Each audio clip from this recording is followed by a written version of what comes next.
应该就这儿吧。赵大夫，这里。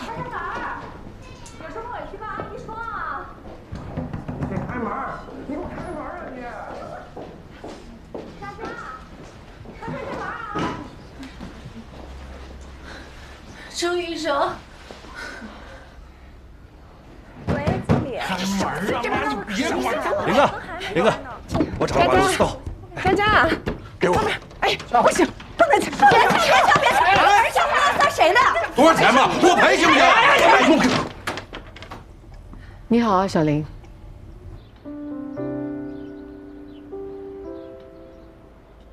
这是我喜欢的那件婚纱。姐，你怎么知道的？店员记得你。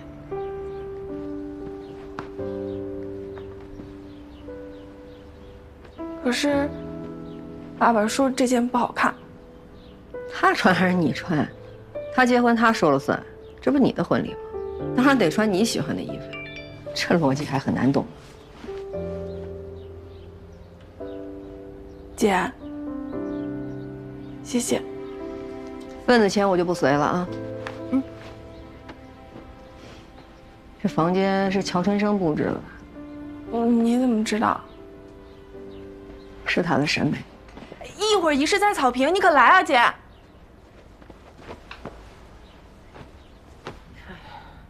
小林没怀疑吧？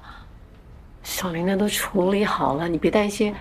你之前不是都挺好的吗？我还不是想让婚礼视频拍的好看一点，这照片还能 P， 视频本来就显脸大。你这个比我想象严重啊！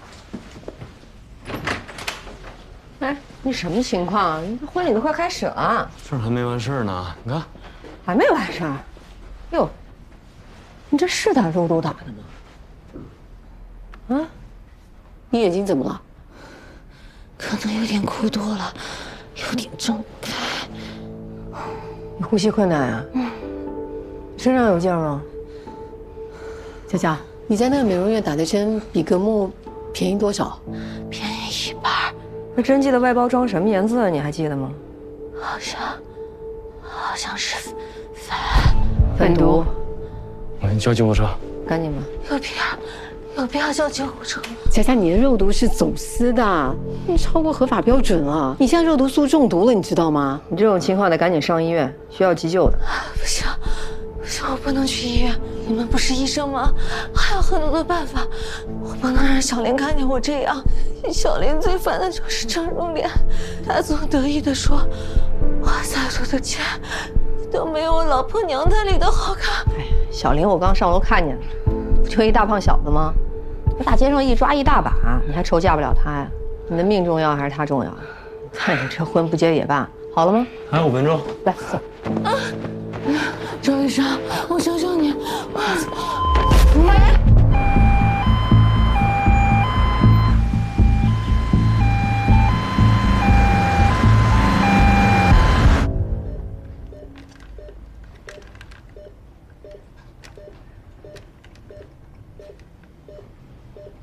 哎，得亏我及时赶到啊！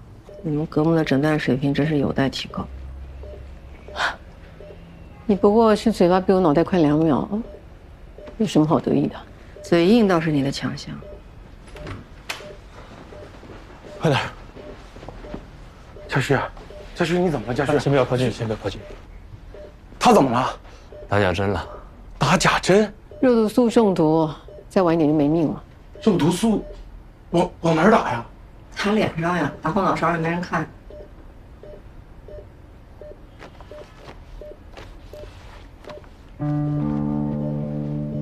哎，上哪去，哥们儿？还没醒呢人？快把车推进来！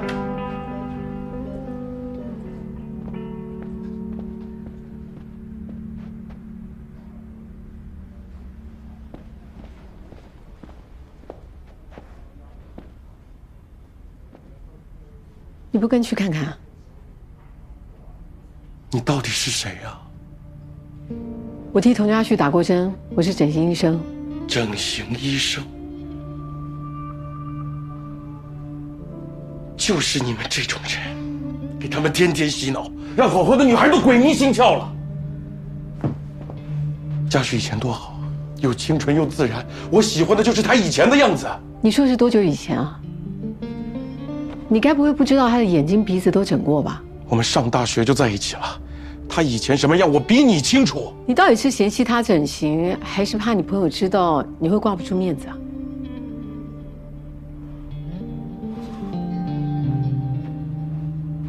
她为什么要骗我呀？我本来以为我们结婚有了儿子，继承了他的基因，肯定是个帅哥。他为什么要去整容啊？她为什么要整容？就是因为想在你面前呈现完美的样子啊！你知不知道很多女孩其实是没有自信的？你太严苛了，明明喜欢她这张脸，却不能接受她被修饰过。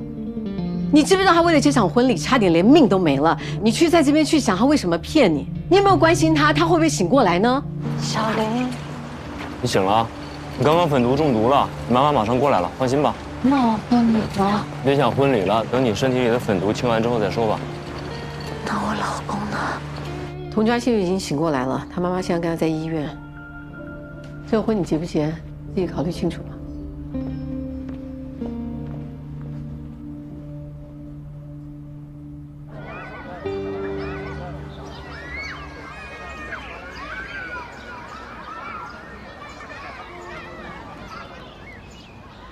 哎，你是革木的？嗯，我前一阵还见你们主任了，周静文，他跟我们3院一个大夫老同学。你说乔阳是吧？你也认识乔阳啊？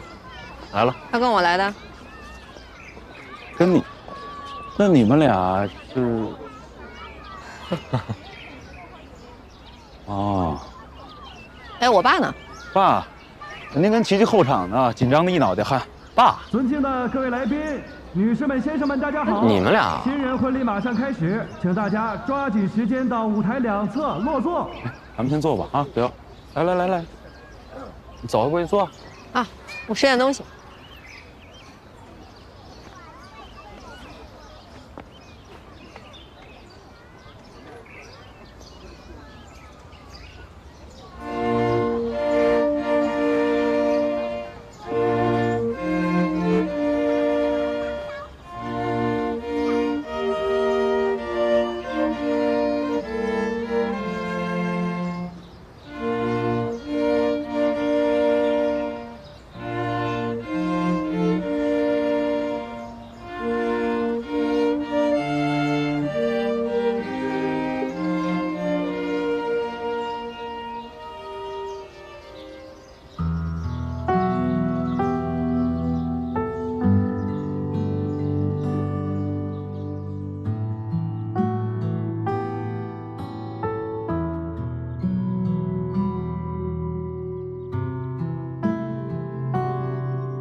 请新郎面对新娘，将手中的手捧花交予我们的美丽的新娘。慈祥的父亲也请将女儿的手轻轻地托起，放在我们新郎的手心里。此处无声胜有声。那么，请我们新娘的父亲将这一份祝福也化作婚纱好漂亮，可以。非常感谢，谢谢，请父亲任席就坐。我都没办过婚礼。陈立跟木太忙了，都没时间。你这么爱出风头，我以为最次也得大溪地。我们的新娘美不美？那么掌声有没有？非常感谢各位。那么此时此刻呀，可以说我们的2位新人非常感谢所有来宾的莅临。我请教一下，你有没有什么经验能传授？来宾，咱们深深的鞠上一躬，谢谢大家。一句话，自己选的路，跪着也要把它走下去。我们2位新人对对方的称呼。哎，那你怎么走着走着怎么爬起来了呢？他拔腿就跑啊，我只能追他。那你追上了吗？我要追上还有你事儿吗？跑丢了，只能各奔东西了。以后你要接力啊！你放心吧，我有自行车的，我有信心，保重。哎，这乔洋他妹为什么不姓乔啊？没跟你说呀？你跟新娘什么关系啊？刚才走得像提线木偶的那个人是我爸，现在坐他旁边哭得稀里哗啦那个是新娘他妈，也就我爸的后老伴。你这妹妹很漂亮，你们关系不错。之间并无任何交集，10分钟前友谊刚达到巅峰。什么意思？可能我在他身上看到了小时候那个百依百顺的自己。你还有百依百顺的时候啊？打从我认识你，就浑身带刺儿了。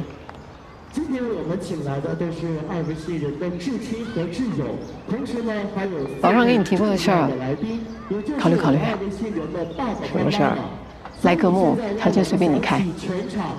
我真的很好奇，你咱们俩的关系，你一次又一次的跑来找我，你到底有什么目的？再过2个月我们就认识17年了，那又怎样？世界上没有多少人像我们这样彼此了解，彼此最糟糕的样子我们都见过，没有理由不合作吧？我不了解。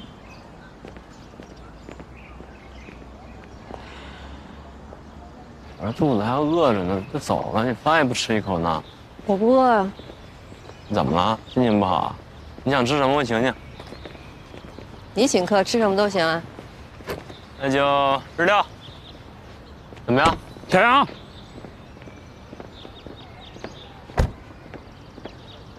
你这3人干什么？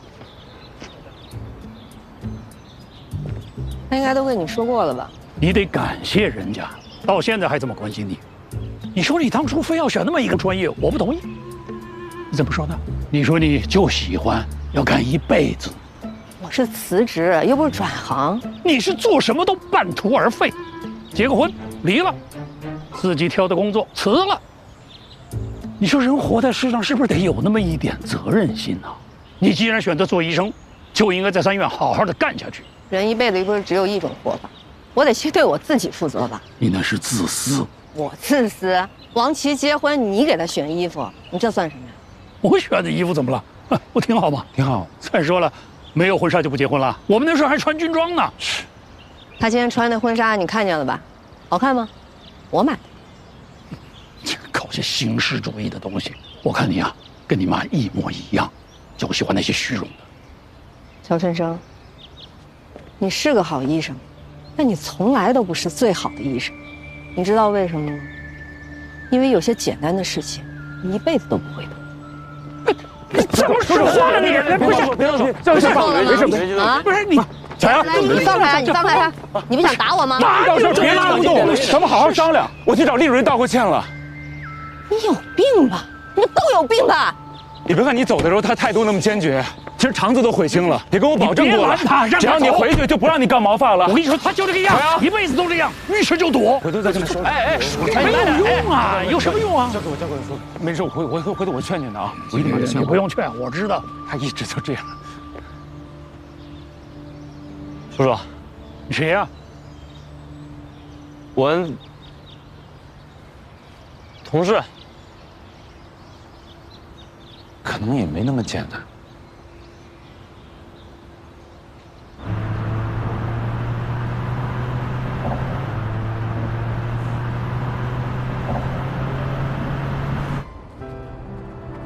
你说人活在世上是不是得有那么一点责任心呢？他就这个样，一辈子都这样，遇事就躲。你是做什么都半途而废。我看你啊，跟你妈一模一样，就喜欢那些虚荣的。妈给你爸提过好多次离婚，2个人聊不到一起。想想你跟这种人生活了大半辈子，一定很痛苦吧？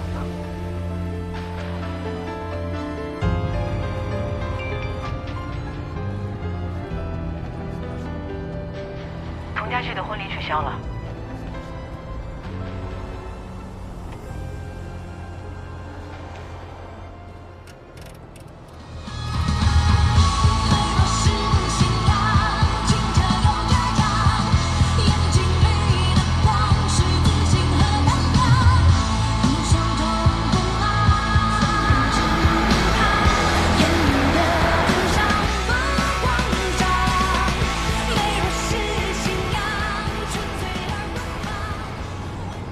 自从我离开三院，咱多少年没见了呀？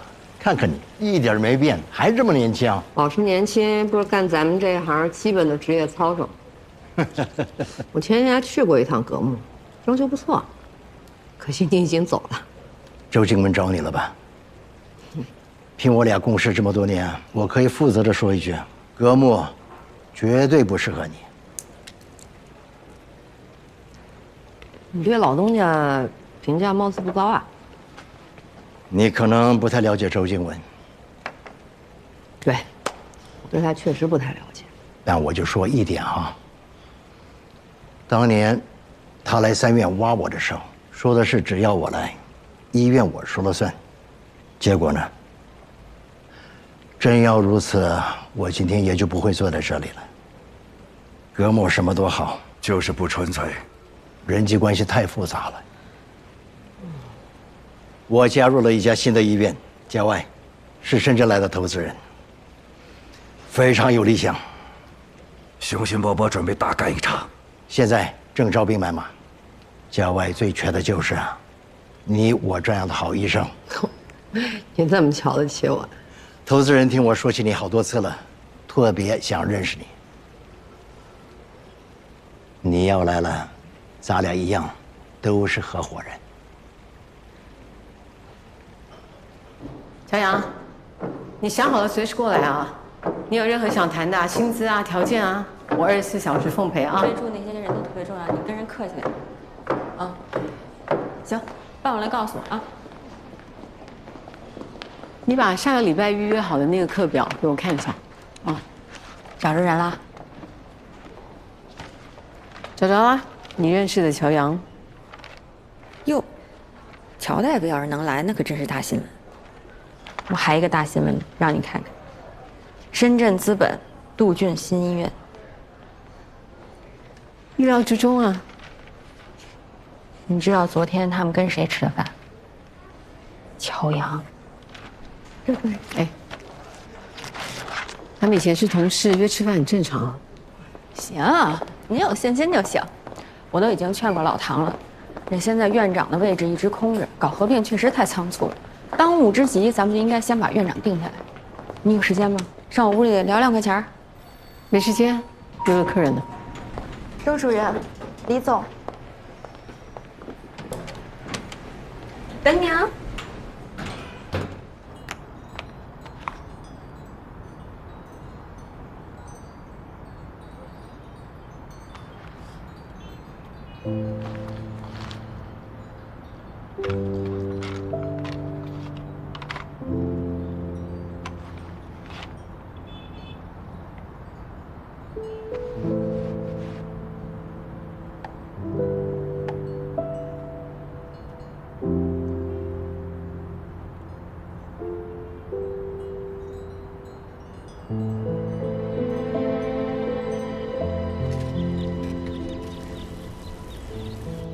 Chow, if it's a procedure issue, we'll find a way to solve it. Already got the house ready for you, and PSO is happy to provide you with anything you need. You absolutely have nothing to worry about. So what exactly is your concern?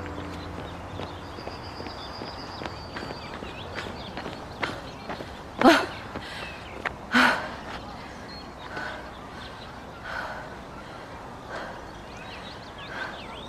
反正手续还没办呢，就跟老太太低个头，这事就能没发生呗？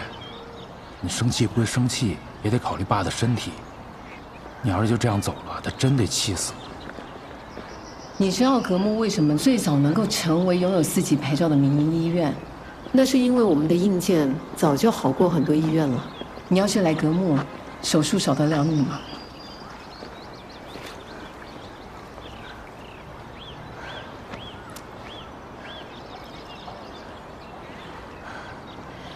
见面聊聊吧。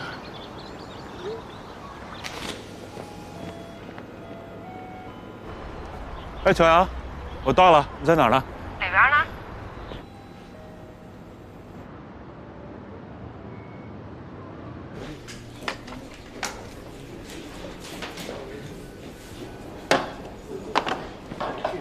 辛苦辛苦啊，各位！哎，江山，快快给媒体朋友拿点水。哎呦喂，你们可真行，你们能不能麻利点啊？今天怎么有空来接我？你不是在准备发布会吗？想你不行啊。再说发布会的事，我也懒得管了。哎，真要是老董当了院长，你们整外将来可能日子不好过喽。哎，不说这些了。哎，我有个事儿要跟你商量。杜俊的新医院，焦爱。收拾东西。哦，那边，快点收啊！哎，李总，提前透个风呗，接替杜俊的新院长到底是谁啊？盲盒知道吗？得有惊喜。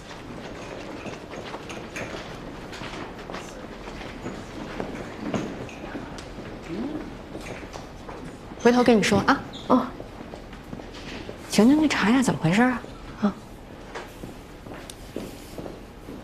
他们也今天开发布会，这不明摆跟咱们唱对台戏吗？这老杜不地道。你说深圳那帮人跑这么远来挖他，还不就是看到我们荣春这块蛋糕？他今天肯定会好好炒作炒作。这要是让他们抢了先，那舆论上就是杜俊甩了咱们革命啊！我都可以想象得到，这个杜俊在发布会上会说为什么离开革命，说这个革命没办法完成他的医学理想，为什么焦爱才是他的英明选择？焦爱成立第一脚就踩在咱们革命头上，这开头炮一打响，他们可算是在行业里立住了。所以我们的声量必须要压过他，只能赢不能输。这么看来，有对策了。我们先去接人吧。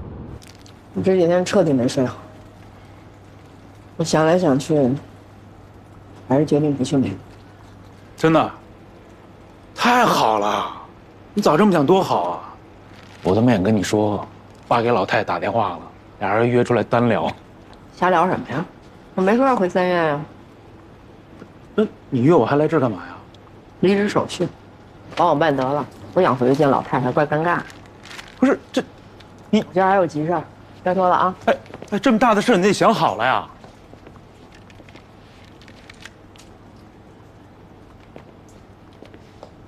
我知道你都为我好，谢谢。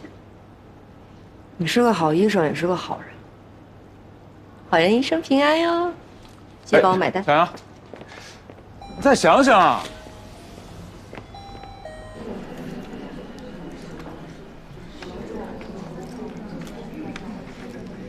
我感觉今天有大事发生。我感觉今天这个阵仗也挺大的。哎呀，不好意思，不好意思啊。哎呀，唐总，实在不好意思，刚才有个面诊，所以迟到了。咱们开始吧。秦总没到呢。哦，等一下他，等一下他。嘿呦，气色不错哈。是吗？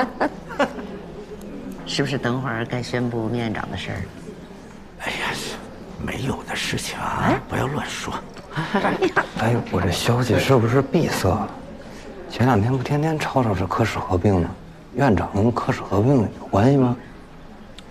高层的事儿别猜也别问。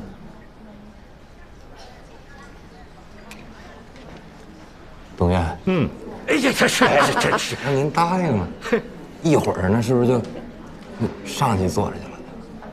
哎呀，这都是领导决定的，人事上的事情我们不要瞎打听。坐回去，坐回去。行，好好听着开会。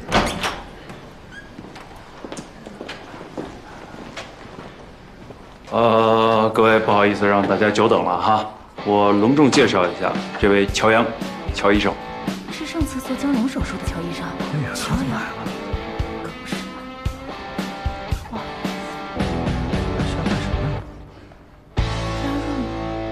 大家都知道，我们整外是靠脸吃饭，当然，靠的是别人的脸。既然要靠别人的脸吃饭，就得先搞清楚自己的脸应该长什么样。反正在我看来，一个整形医生把病看好，把手术做好，就是我们最好的脸面。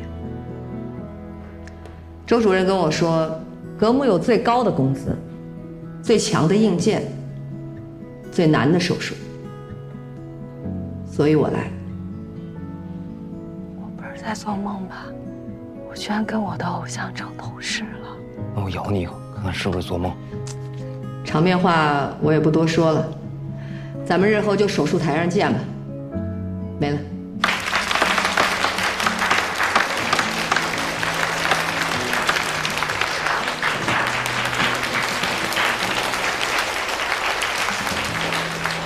这一块去等候区，住院医师办公室。手术室在6楼，3楼是皮肤科。我办公室。嚯，这么大呀！你的在那儿更大呢。那还行。周主任，哎，曹主任，你还记得我吗？不记得。之前归位的时候您带过我。哦，你呀，缝合做的不错。魏小溪，我们格木年轻一代最有潜力的医生，既然跟过乔主任，就好好跟着他吧。谢谢主任，谢谢师傅。嚯，你可别急了拜码头，咱俩也不熟。回头你把你做过的项目发给我看看。那您忙手术，我带乔主任。嗯。乔主任，我昨天晚上刚好又拜读了一遍您的眼轮匝肌皮瓣矫正外伤性下睑腕翻那篇文章，太牛了。那都是7、8年前写的东西，怎么还看？你应该去看去年12月王冲教授那篇，他那技术才是最新。哦，好，这个是咨询的办公室，他对面就是李总办公室。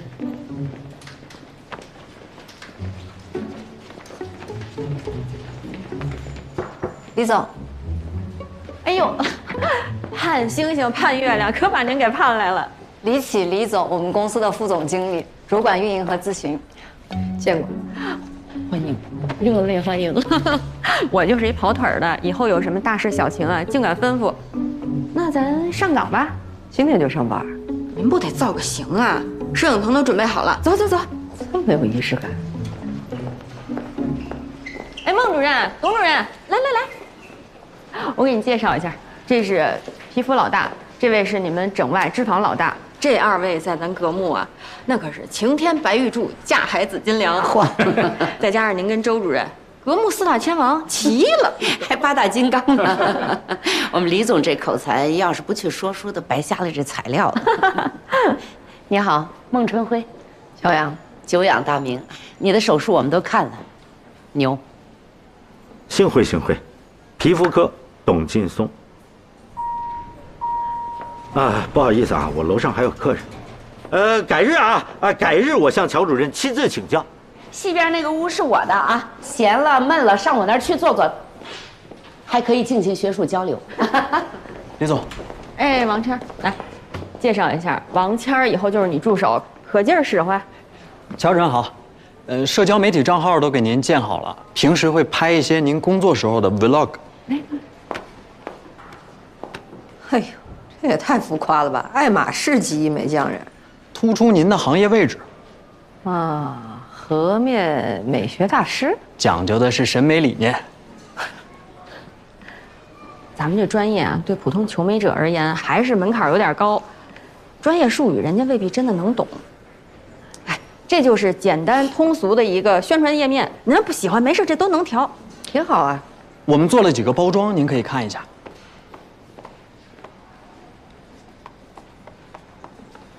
就这个吧，我喜欢，挺厉害。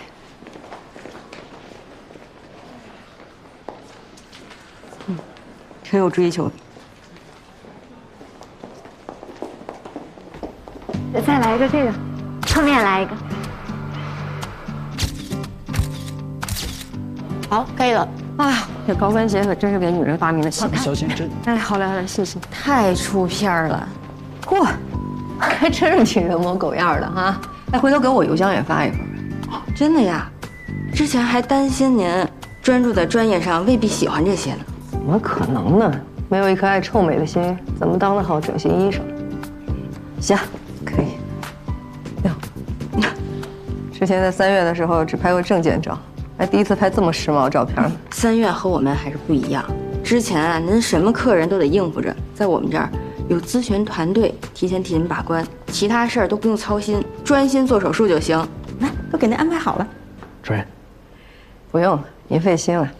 您可能还不太了解我，我做事有自己的方式。那当然，我也可能我比您想象的更了解你一点。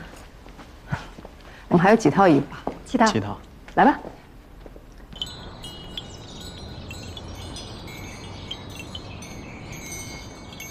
做双眼皮的怎么加这么多下睑下至？嗨，最近流行这种，想做的客人特别多。你看这个那个都是跟这有关的活动。你做的多吗？我之前跟着杜院差不多做了几百台吧。几百台？所以之后你要是做不过来，交给我肯定没问题。行，那把他们都约过来吧。哪天？就今天下午2点。今天全约一起？对，找间大点的会议室。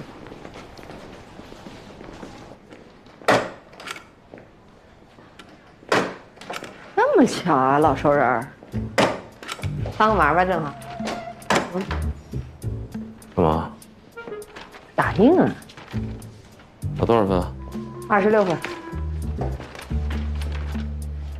哎呦，第一天来就玩这么刺激啊！这叫刺激。那以后得多带你见见世面。我说咱们2个本来关系挺好，为什么非要来跟我办公室呢？是领导，很明确的上下级关系啊，小陆。我叫你一声领导，你能给我加薪啊？那看你表现了。想潜规则我是吧？工作表现。我说你这人怎么这么没劲呢？我最烦的就是那种把生活、工作混一起的人。我没说要混一起啊。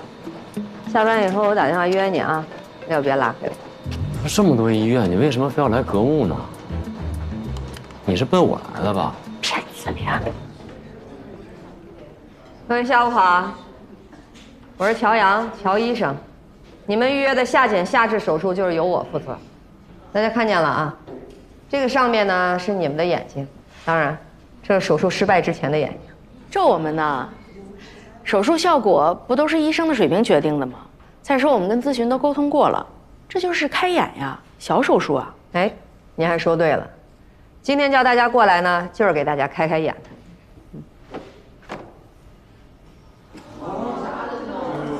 看见了吧？这些开眼开得够彻底，个个都是闭着眼交钱、瞪着眼出门的。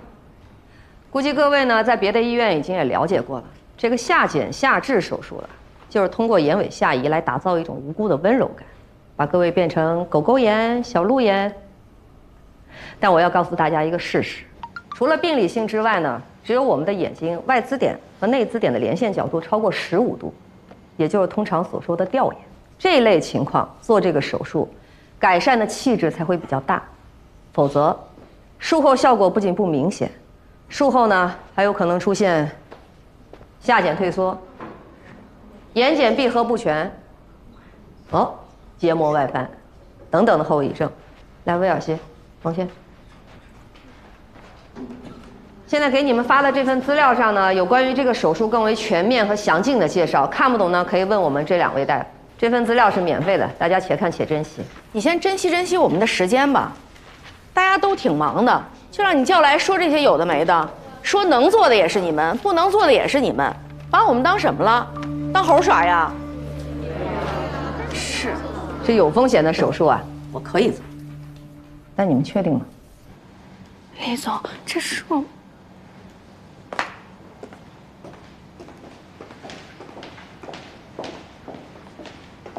李总，这事咱不管了。他这么说话，以后我们工作怎么干啊？怎么干？继续提高业务水平，迎头赶上的干呢？迎头赶上的干。一所医院核心永远是医生，就像一台跑车，核心是发动机。我们再辛苦啊，顶多算个轮子，怎么跑得发动机说了算。现在好医生来了，发动机升级了，证明以前跑法不合适了呗。乔主任刚说那些你都听见了没？那我们推给周主任的求美者也有不合适的项目啊，为什么人家就能春风细雨和求美者沟通呢？哪有他这样的啊？招呼都不打一个，把我们的工作全面否定，我不理解。理解那么容易？还有理解万岁这词儿啊？再说，你以为光你们不理解吗？坚决按着乔主任新标准执行。有人找我就说我出去了，不在医院，盯着啊。周主任，都说做了鼻子脸会变黑，是真的吗？我感觉这2天我脸已经黑了。是有一点啊。你别怕，你想想看，你多久没洗脸了？回去好好护肤，很快就白回来了啊！别动哦。哎，疼吗？有一点。有一点啊，没事儿。主任，有点急事。你说。不好意思啊。这得退钱。对不起，我们的流程不是这样的。乔主任第1天来还不太熟悉。乔主任不是你们新来的大主任吗？主任亲口说的不算数啊！不是，您真的误会了，我们的流程就……我来啊，不好意思，哎，您是主任，他也是主任，是你们俩说的都不一样，我们到底听谁的？对呀，大家别急，我们先到那坐一下，明杰招呼大家坐一下，我跟你们解释一下吧。啊，主任会跟大家说清楚的。别担心，别担心，明杰。是这样的啊，这个下睑下至呢，虽然是一个非常时髦的手术。但是乔主任经过大量的研究，认为呢，这个手术并不是改善眼部气质的最佳方案，它会有一定的风险。虽然我跟他的观点不同，但这也是正常的。同个病例，不同的医生就有不同的观点，所以我们才需要多个专家来会诊，这才是最安全的。别在这说这么多空话，我们这么多人，具体什么方案，该做不该做，听谁的？这样嘛，陈明杰医生呢会给每一位重新制定整体的眼部气质改善方案。每个方案呢，我会跟乔主任认真研讨。大家觉得这样算不算双保险呢？双保险，他们俩意见都不一样，这不双风险吗？如果对这个双保险的方案还不满意，可以直接申请退费。如果想要改制方案，我们全面7折。7折可以啊。这样吧，明杰，带大家到这个接待室去休息，里面有茶水、点心，还有小礼物，你们慢慢讨论，不用急着做决定，这样好吗？来，往里面请，一起讨论一下啊。对，稍坐一下，慢慢想，不着急，有什么问题我负责给大家解答，好吗？明杰，你别劝我，我等李总，这人呢？找他干嘛？他还不是找我要方案，7折就想打发我呀？怎么可能？您可是我们的 VIP 呢。走，到我房间啊！来，我来特别给你制定一个方案，亲自帮您看看，这样行吗？我重申一下啊，你对医学的见解我非常的尊重。咨询部要推过来的求美者，你要觉得不合适，要跟他们讲术后风险也都没问题。但为什么非得要用这种表达方式呢？这就是我的表达方式。下睑下至这种项目，纯粹是为了形态牺牲功能，属于破坏性的手术，大多数人根本就没有做的必要。求美者有需求，它就是有存在的必要。任何手术都是有风险的。周主任，整形是一门非常严肃的学科，不仅仅只服务于求美者。是，整形是一门严肃的学科。那我也提醒你一下，乔主任，整形同时也是医疗服务行业，只要求美者有需求，我们必须要满足他的审美需求才是宗旨。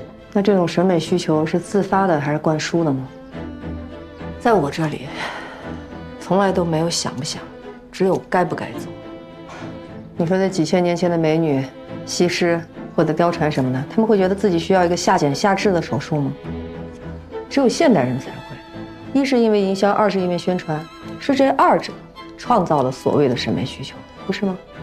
创造审美需求又有什么问题啊？西施在以前的年代会有坐奔驰、宝马的需求，那我们就不能发明小汽车？时代在进步，科技就是为了要满足需求跟创造需求。创造什么呀？有极大概率的下睑下至失败案例，格木就从来没有你说过的这种失败案例。当然不能有失败，但这不是应该的吗？下睑下至这种术式，是日本的广比利次先生在2004年发明的，时隔已经20年了。这20年里头，从他的经验来看，他早该被淘汰了。即便从现代的审美需求看，他也是过时的。它之所以还存在，就是因为你们民营医院为了卖项目，为了效益，非要把一个错误说成是好事儿。没有我们民营医院在前面冲锋，试验新项目、新技术，你觉得这个行业会革新这么快吗？我不否认啊，但代价是求美者的远期并发症，这一点你也不能否认吧？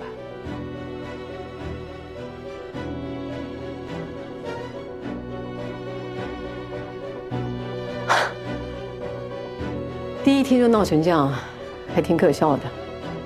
我们需要时间再适应一下。我会努力适应，但你也别忘了你答应过我什么。你知道我为什么3番2次来找你吗？你是最好的医生，我为了把格木经营好，我会不惜任何一切代价找对的人，做对的事。我想要扭转大家对医美的观念，我要改变，我要为求美者提供最好的服务。手术，你们医院有没有像样的手术可以做？这是我唯一在乎的。你知道格木为什么最早能够成为拥有4级牌照的民营医院？那是因为我们的硬件早就好过很多医院了。江荣的手术你也看见了，我们就是软件吃亏。你想想，你要是来格木，手术少得了你吗？病人我自己面诊，接不接我自己判断。手术方案我自己来定。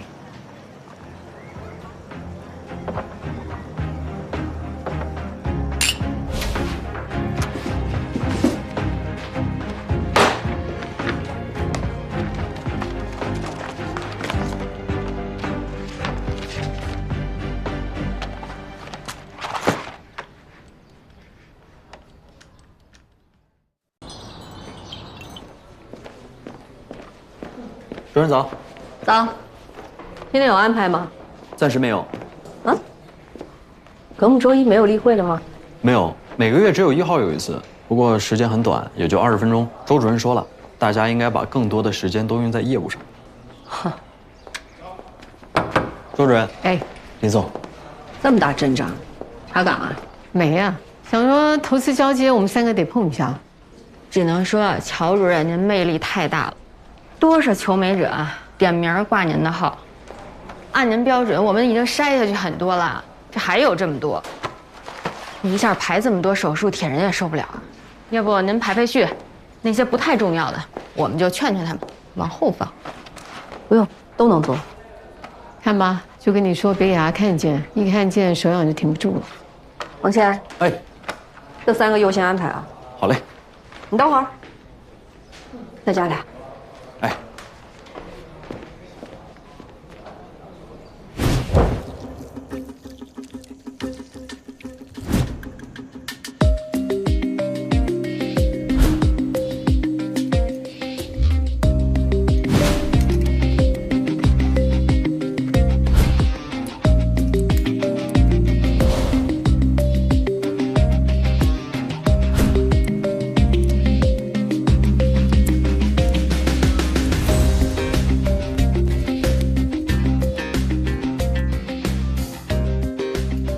师傅，您休息吧，我来缝就行。不用，缝2下就完事儿了。你休息吧。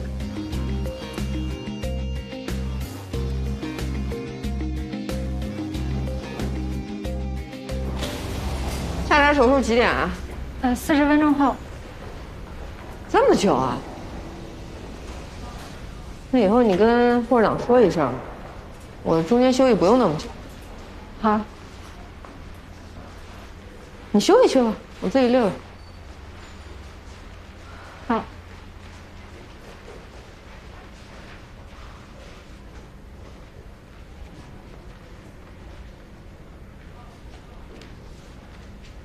一个鼻子做的秀不秀气呢？最主要是要看这个鼻尖，一眼就能看出这个医生的技术，还有他的审美。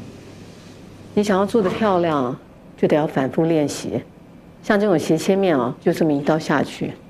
千万不要反复修正，这样才最自然。这都怎么研究的？这都是？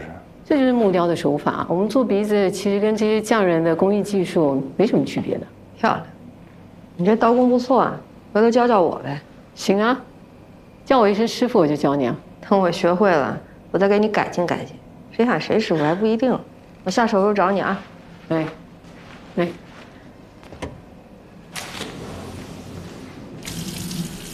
哎，我怎么这么倒霉呀？说好听了是给大主任当徒弟，结果呢，师傅是个工作狂，上了台那2个眼睛跟探照灯似的，什么大小手术全都自己上。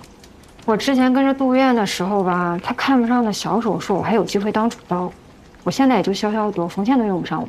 那这么说，咱革命的切肢大王岂不是都没治切了？不要慌啊，这不还有我的吗？以后我手术都带着你。你是能把客人给我呀？再说了，你有啥手术？每天不就双眼皮、双眼皮还是双眼皮？怎么着，双眼皮都看不上？你呀，知足吧。乔主任的技术可是数1数2的，你就踏实跟他好好学就完了。是，我是好好学，那我是不是也得实践呀？再牛的医生也需要患者来证明。我得熬到什么时候才能有台像样的手术？双眼皮也行，什么时候手术？我说过多少遍了，皮秒光子热玛吉的统计一定要分表格分表格呀！一要用的时候你就拿不出来，一上班的时候你就把那个脑袋就给我扔到家里不带来。什么情况啊，金松？木木，你先出去，我跟董主任说说工作上的事。董主任，那我先走了。赶快去吧。哎，怎么发票也放在这里？你平时最怜香惜玉的，怎么了这是？我现在是发现了，我这个人啊，吃亏就吃亏在太相信别人了。我想要什么，到最后还都得是我一个人老实巴交的出傻力。哎呦，这话里有话，我得品品。这是说木木呢，还是说我呢？哎呦，借我100个胆子也不敢说您呐，自己没有能力，也不能埋怨别人嘛，活该。哎，活该我被全院的人笑话。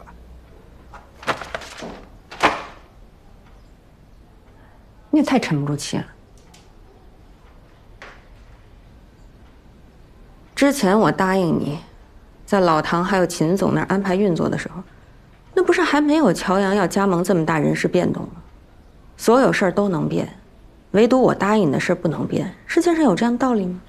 你有10000个不满意，只要你不瞎，你是不是也能注意到，新院长没给你也没给别人，那位子不是还空着呢吗？老说别人。你也动动你那一直闲着的脑子，分析分析为什么？为什么？乔主任能力没得说，所以注定一时激起千层浪。在这期间呢，所有工作都需要磨合，所有人都还得再观察。没有尘埃落定之前，新院长这人选，老唐他们能轻易定吗？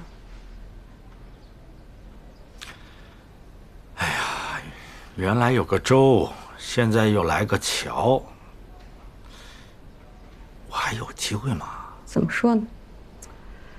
根据我这观察吧，希望还挺大。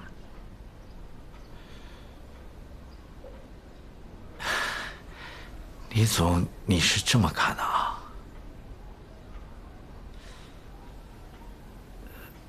那你说一下，你是观察到什么了吗？哎呦，您这没当上院长呢，都开始给我甩脸的了。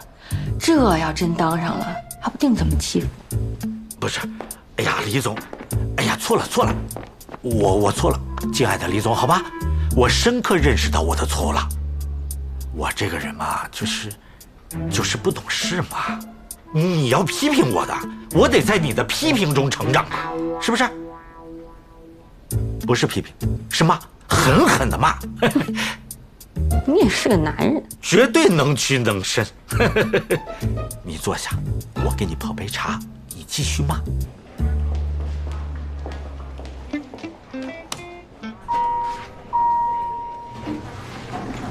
魏医生，哎，晴晴，我刚在楼下找你呢。什么事儿啊？咱那边说。乔主任还手术呢。妈呀，又杀疯了呗！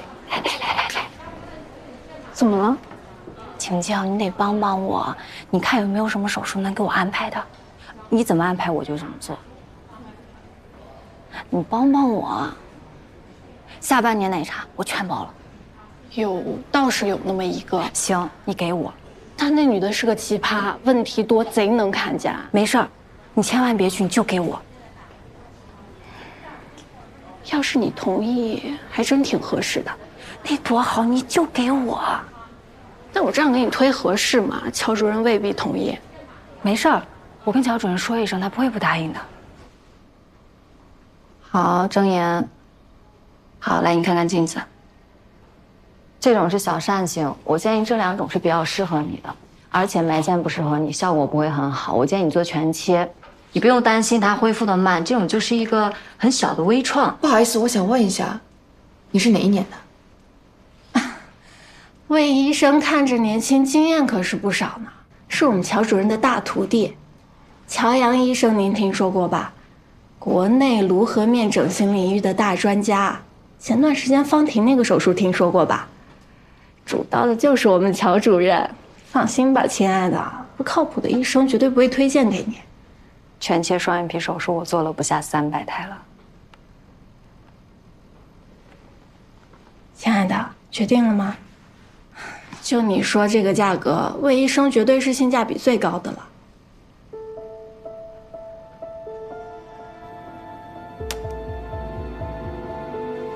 有感觉吗？有一点。这边呢？也有。行，那我们再等等哈。好。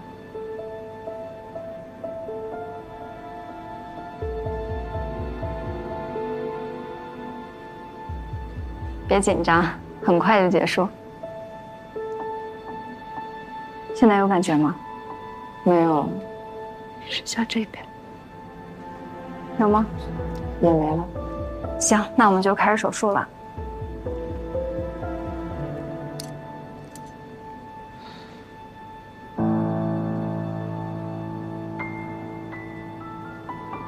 开始了啊！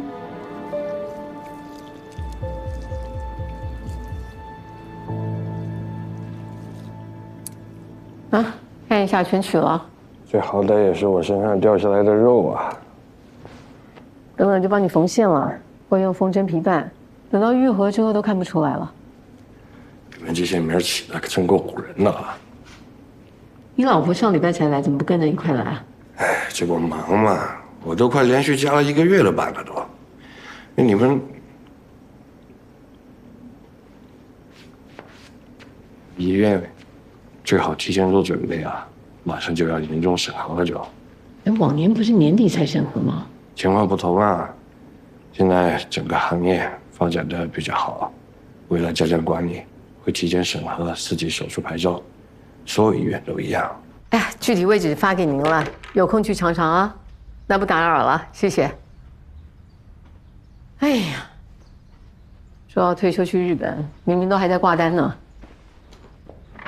上海那老外回邮件说了一大堆，总结一个字 ：no。啊，你说我们列了这么多的教授，怎么样也能找到一个，没想到，只能说我们这个行业发展太好。说以咱们医院的实力，就算要重新审核4级手术牌照，问题也不大吧？没必要非要找专家的。4级牌照只是一方面，最重要的是，最近发生这些事啊，让我反思我们的运营上面出了一些问题。你说这些求美者到了医院，最先看到谁？就是咨询部啊。下减下治这个事，暴露了我们咨询部的专业素质不够。咨询和医生本来出发点就不一样，他们有业绩压力，他们给出的方案那肯定是偏效益的，这不还有医生面诊把关吗？再说相关的计划你不是都调整过了？不光是调整几个项目、几个咨询，想要让格目做得更好，我们就要重视我们医疗体系的培养，领头羊就是个关键了。我们要找一个既有学术地位又懂得教学的业界权威。哎，楚风楚教授，我怎么把他给忘了？他可是泰斗级的呀。楚教授年纪大了吧，现在身体吃不消了。这看着挺年轻的啊，你看，看起来比陈教授精神。啊？他应该要退休了吧？应该不在一线了啊。人这2年没少发论文，还都是重量级的。他学院派的，未必懂得现在的趋势还有审美啊。哎，这老头还有微博呢，哟，粉丝不少，发的挺勤啊。哎，前不久还刚转了乔阳一篇微博，你看看看。啊，哦，他是不是乔阳导师啊？那这事儿简单了，我问问乔阳哈。啊，我知道。哎呀，秦总，您说这些我都理解。但我们老师他愿不愿意来吧，这事儿我真说不好。他那人的性格，我只能说我试试看。乔主任，小七出事了。这手术当初做的时候我就觉得不对劲，回去一查，魏小溪就只是一个住院医生，对吧？他怎么可能做个300台手术？说了今天拆线，肿成这样怎么拆？别着急啊，亲爱的，我给你看看好吗？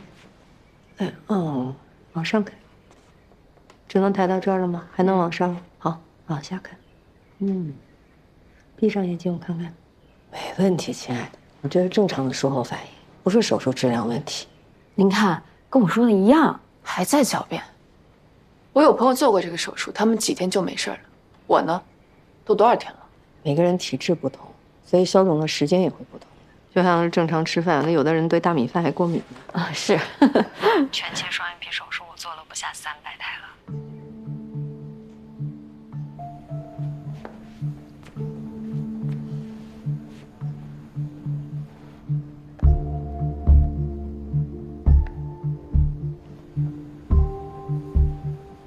我就问你，他有没有做过这300台手术？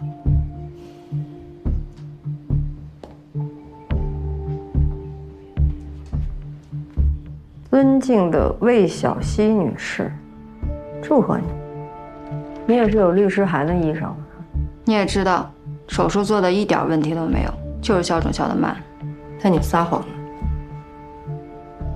最绝的是这律师函压根就不是律师发的，是他自己发的。你这位患者职业就是律师，精不精细？证据采集非常充分，人家有备而来。这官司要是赢了，你这辈子都做不成医生。是，这是我第1台主刀的重建术，但是我做助手不下1000台了，模拟更是数不清。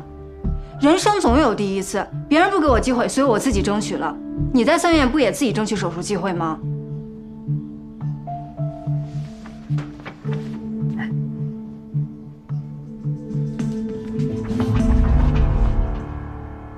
你躲什么？我不知道。你不知道我要干什么，所以不信任。夏青对你也一样。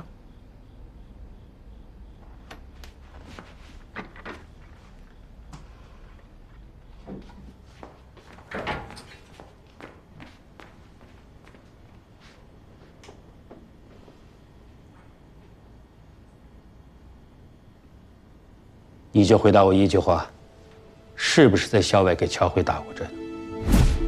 我没做错什么。医生和其他任何职业都不一样，职业操守是第1位的。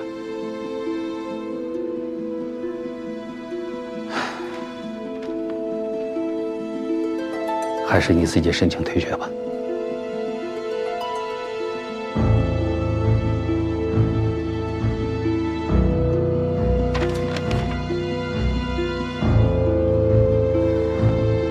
是谁告发我？乔阳。提前来了也不说声。师母去圆圆家了，活该，只能吃方便面了。师母不在好啊。那您不就可以大开杀戒了？哟，带酒贿赂我。哎呀，后悔了吧？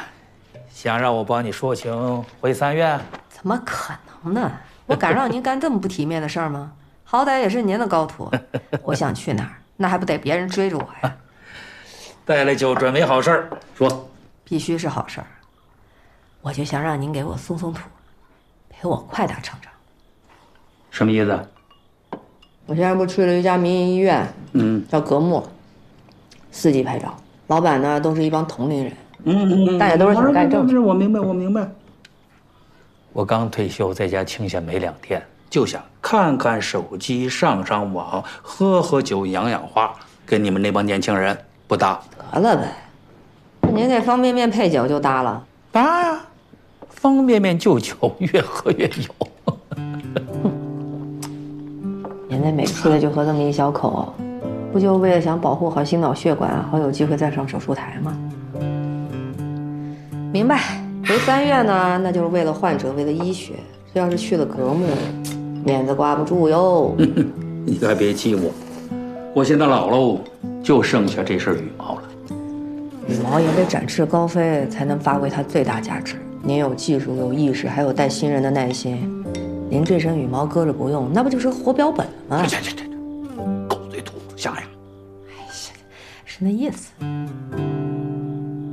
最近我开始看《老人与海》了。圣地亚哥可是个好渔夫啊，但他也遇到自己的人生陷阱，但人家可没沮丧啊。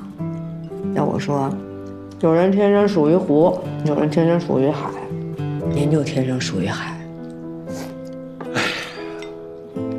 好久，应该超过15年了。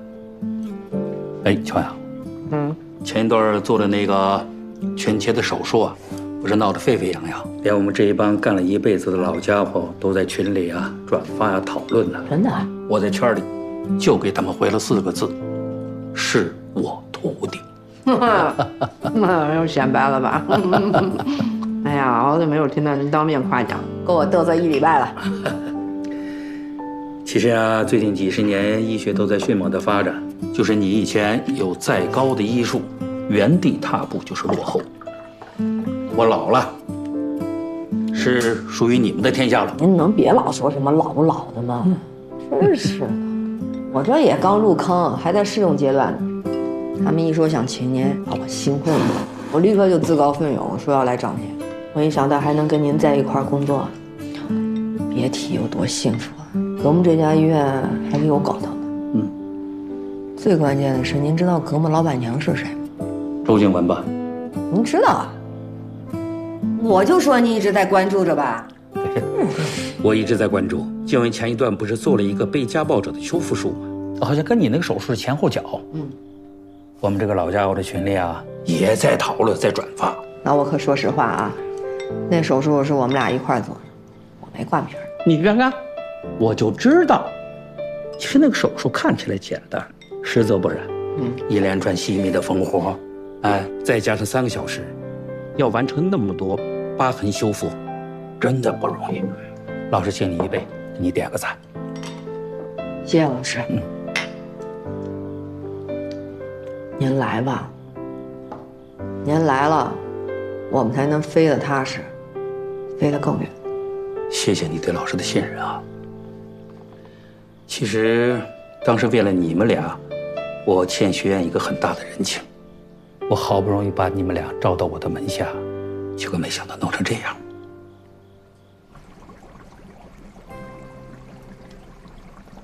之前您感觉夏青太挑剔，不好打交道，就不让我接了。正好那天魏小溪来找我，然后我一想，他们不是挺烦人的吗？借机给他们个教训。他们那师徒俩，估计现在满脑门子官司，想想就开心。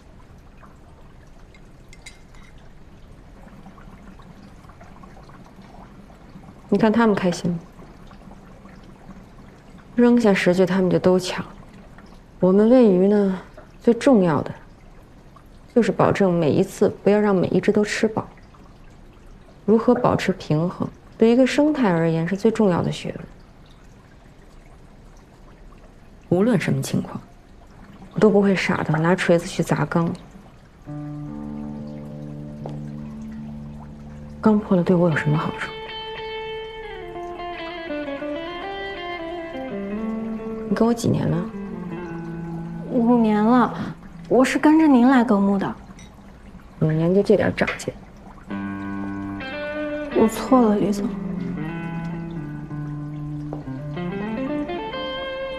没有下次了。我不敢了。出去。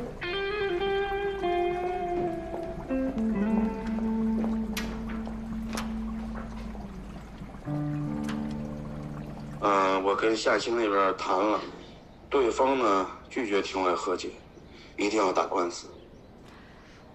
反正该找的人都找了，连他们事务所合伙人拐着弯微信都加了，没有用。人家说了，这是私人事务，找谁来不好使。哎呀，真是油盐不进。强强说了，魏小溪是他徒弟，让他来处理吧。现在正是4级牌照节骨眼上，千万别受什么影响。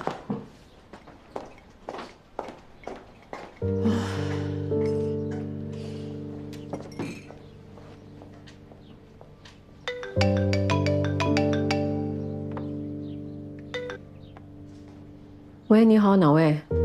请问吗？我是楚风啊。楚老师。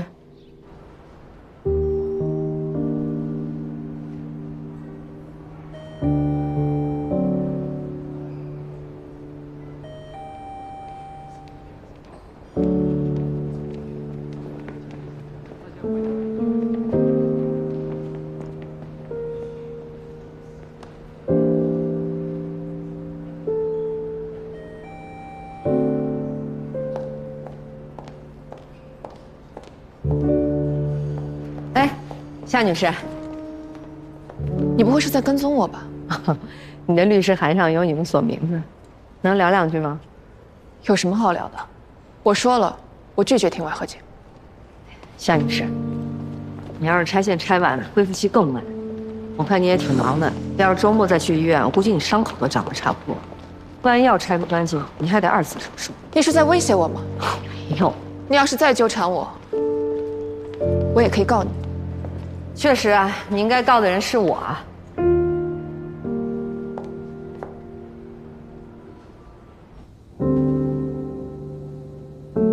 我一会儿给你开个红霉素眼膏，1天抹1次，睡前抹啊，抹3天就行。为什么？是为了预防感染。我是问你为什么要替他出头？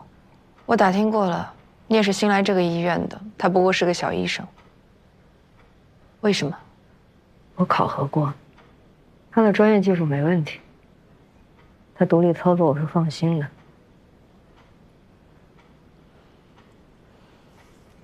我今天给你拆完线，你过1星期自然消肿了，你可能还会去感谢他呢。每个人都有自己的第一次，每一位医生也会有自己的第一个患者，就像你们做律师的，也总会有自己的第一次开庭。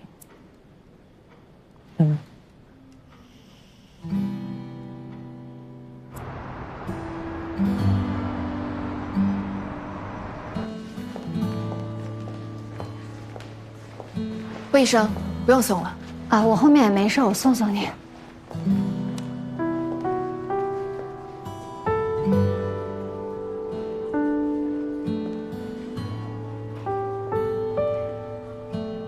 对不起啊，夏律师，我确实是骗了你，我之前没有做过300台双眼皮手术，但是你做过1000台手术助理，你知道吗？我最擅长的就是写律师函了。我写过的律师函不比你上的手术要少，在同龄的男同事当中，他们大多数都能独当一面了，但是我还是在干一些杂活。上次我问我的老板为什么还不让我上庭，他居然说我长得太一般了。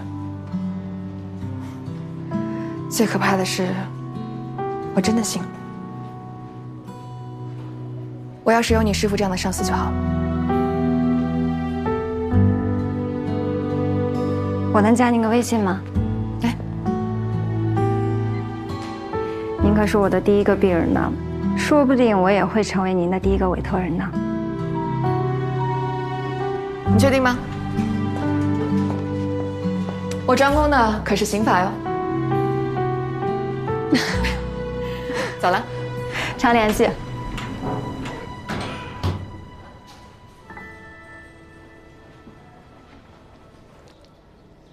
师傅，我知道错了，不管是扣工资还是停手术，我都认。最烦一处罚医生就停手术，到底对谁有好处啊？不过你的好日子是到头了。从今天起，我的手术都你做医嘱。真的吗？那意思是我有机会主刀？有志气，不过你得先把那300台双眼皮做好。好玩吧？其实我说这种东西很神奇啊，他们必须分开养，他们有强烈的领地意识，不能放一块儿，放一块儿就掐架。你看这个，肯定是掐过架，鼻子都烂了。好可爱，好可爱，好可爱，拿出来你试试。哎，不用，我用看着就行了，老师。害怕？哎呀，害怕就别来呀。早知道你不大喜欢这地儿，咱们换个地儿吃个 brunch 什么的。老师，您的爱好还挺小众的哦。哎，我也就是过眼瘾，真把它拿过去养，挂彩的就是我喽。我今天把你约出来，你不感觉很唐突吧？老师，我知道您今天找我来是什么意思。老实说，找您到格木并不是我的主意。但是如果您能来，对格木就是最好的选择。那对于你呢？对我来说，我很感激。但是如果您拒绝，我也不意外。您今天会找我，表示你还是有一些顾虑，不管是对我还是对格木。老师，你就直说，没关系的。你是08年离开学校的吧？是。其实，在你那之前，学校也发生过一件类似的事情，具体的我就不说了。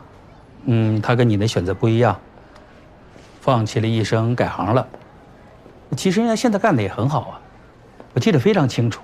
他临走的时候就问过我一句话，他说：“老师啊，难道培养一名好医生不是最重要的吗？”你那个事儿出来以后，我马上就想到了他那句话。其实当老师的啊，最希望看到的就是自己的学生成才。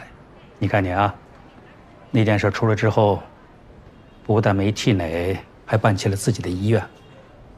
说真的，老师挺欣慰的。人的一生啊，谁能不犯错误呢？如果犯了错误就能成为一名好的医生，那遗憾就不只是遗憾喽。要是有更好的选择，就不会有现在遗憾了。Hit没有大吧 ，Alex you grab。哎，那句德国的谚语是不是这么说来着？是这么说的啊。要是假如只不过全都是屁话，老师您的境界，我们还得多修炼修炼了。哎，对了，小文，问一句题外话啊。你们医院的办公室让养西医吗？当然不行啊。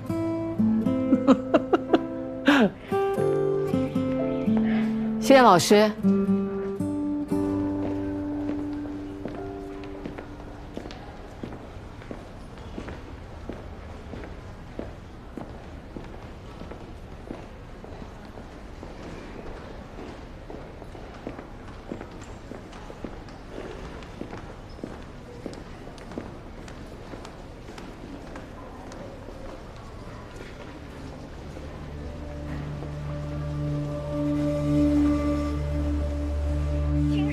是非常好，很多达人都来打卡。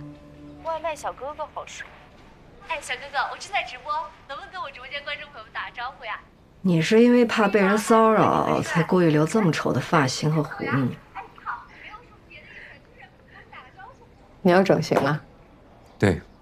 这形象很好啊！你看你还是个网红，那个点赞数是50多万。我不想当网红，我就是想变丑一点。帅哥，您这有点凡尔赛了。不好意思啊，我干医生这么多年，还是第一次有患者提出这样的要求，我还挺好奇的，这到底为什么呢？您了不了解 BBD？ 你说什么？躯体变形障碍症？我没有任何障碍，可能我刚刚表达的不准确，我就是想变得不一样。明白。这个丑变美呢，我是有能力办到。但是美变丑，我做不到，这有违医学的道德。没有整形医生可以给你做的。如果有医生跟你说他可以做，我劝你也不要做。为什么呀？我又不是不付钱，我没有要求，只要换一个样子我都可以接受。你们不是专业的吗？为什么不能做？就是因为我们是专业的，所以不能给你做。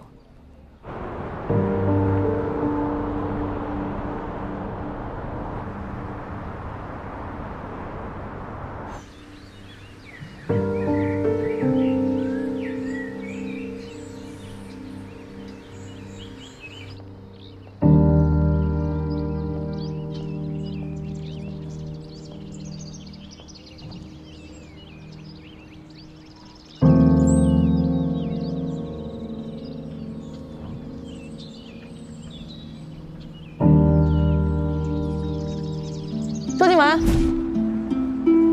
我是乔洋堂姐乔慧，老听我们家洋洋说起你。听说你们那个诊所比三院便宜不少啊？不行，我答应乔洋不能再去了。静文，这事对我来说真的很重要，你就当帮帮我，我绝对不跟任何人说。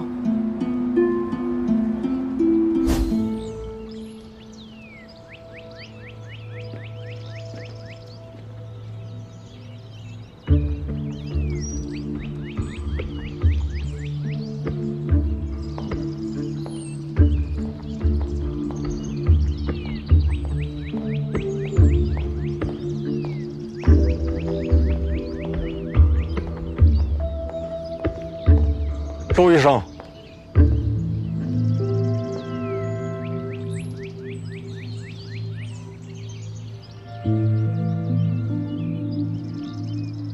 我第一回进手术室切个人类下颌骨的缝纫，知道我花了多长时间吗？多长时间？8小时。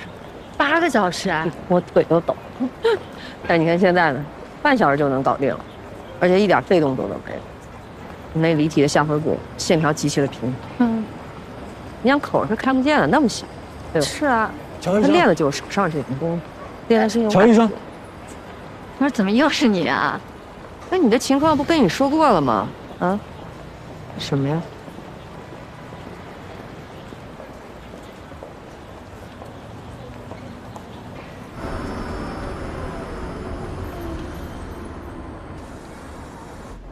这是我。那时候还挺帅的。现在顶着这一道疤，人不像人，鬼不像鬼的。每次出门都被查身份证，工作丢了，对象跑了，钱花没了。好不容易找到这么一个开出租的活，天天被投诉，好多乘客一上车就嚷着要下车，我都记不清上次和人这样聊天是什么时候了。人跟人聊天本来就挺难的。实话说，这些年没攒什么钱，江如那个报道我也看了，感觉你们和其他的医院不一样。和您商量一下，能不能先做手术？钱我欠着，但一旦挣了，我一定会还。很抱歉，你跟江如的情况不大一样啊。我们是医院，不是慈善机构，没有缴费，我们不能就诊的。周医生，您不用付款了。应该的，付完了。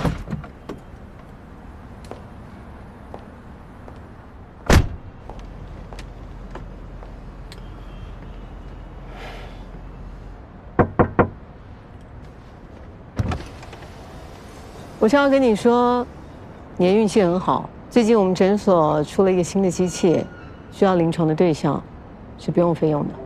不过这个新技术、新机器还是会有一些风险，你要不要考虑一下？我这张脸还有什么风险？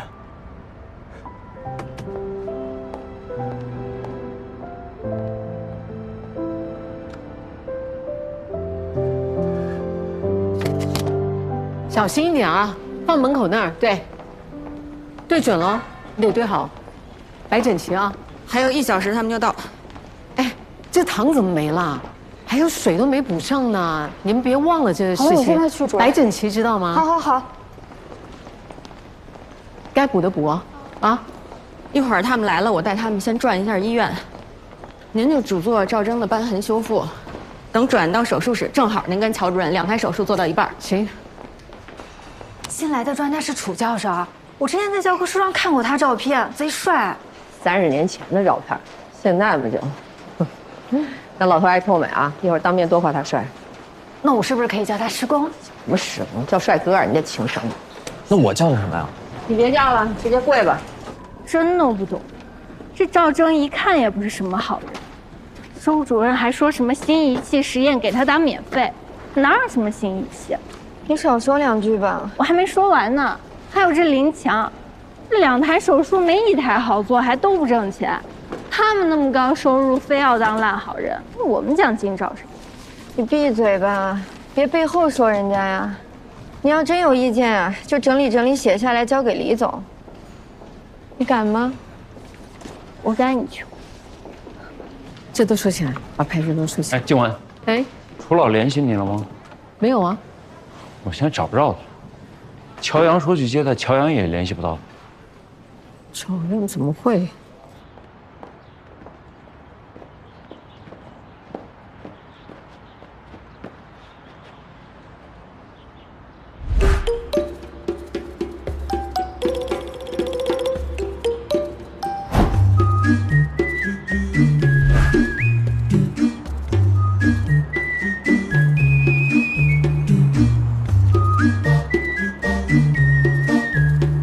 我们做医生，不仅要健身，更重要的是要强体。我们练这个8段锦，就是为了调整和控制自己的呼吸节奏。做手术的时候，才能做到身心合一。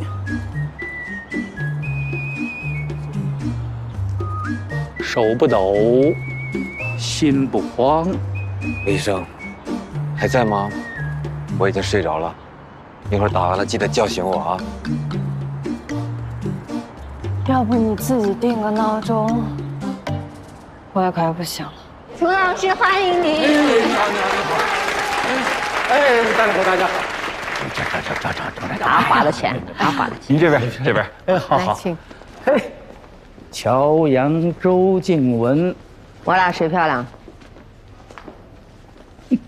在格幕嘛，你们俩还有发挥空间。楚老，哎，您答应来我们这儿做这个顾问院长，我可算是把这颗心搁进肚子里了。知道您呢怕麻烦，但咱们这该走流程是不是也得走一下？今天晚上给您办一个欢迎晚宴。不来那些客套啊！我可听说你们俩今天各有一台很重要的手术，秦总事先把资料都递给我看了，我觉得挺有意思啊。我这个当老师的也得学习学习啊。哎呀，不敢。哎呀，本来我做手术从来不紧张，你一说到现场抽考，让我的手抖的，你看你控制不住了。怎么觉得好像又回到校园时候啊？楚老师，等到我们那个手术完了，你来帮我们看看。行了，该手术去吧。